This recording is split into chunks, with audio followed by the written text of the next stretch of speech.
అండి welcome back to my channel. ముందుగా అందరికీ సంక్రాంతి శుభాకాంక్షలు అండి.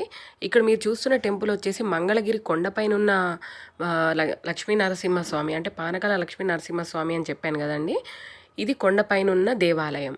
ఇక్కడ హిరణ్యకశిపుణ్ణి వధించిన తర్వాత ఉగ్రరూపంతో ఉన్న స్వామివారిని శాంతించమని కోరగా అప్పుడు లక్ష్మీదేవి అమ్మవారు తపస్సు చేసి స్వామివారికి అమృతం సమర్పిస్తుందండి. దీంతో స్వామివారు శాంతిస్తారు.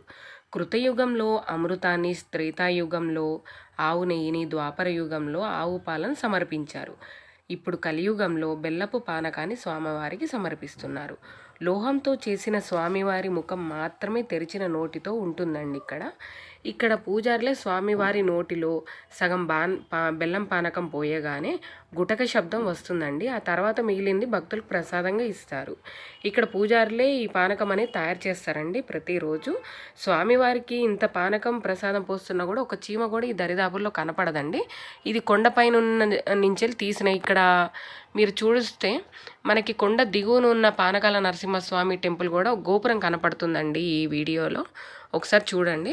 అయితే ఒకసారి ఒక రాజు ఇట్లా అంటే నిజంగానే పానకాల నరసింహస్వామికి ఇంత మహిమ ఉన్నదా లేదా అని తెలుసుకోవటానికి ఆయన పానకం నిజంగా తాగుతున్నాడా లేదా అని పరీక్షిస్తాడు.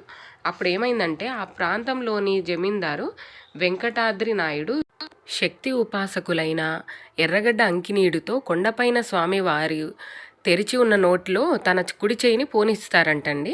అప్పుడు చెయ్యి కొంత దూరం వెళ్ళగానే నములుతూ విపరీతమైన బాధ వస్తుందంట. వెంటనే చెయ్యి బయటకు తీయగానే రక్తమాంసం లేక శల్వవశిష్టంగా ఉండటంతో ఆశ్చర్యానికి గురవుతారు. అప్పుడు స్వామివారిపై నమ్మకం కలిగి తన జన్మ సార్థకమైందని ఆలయ గోపురాన్ని అనేది నిర్మిస్తారు.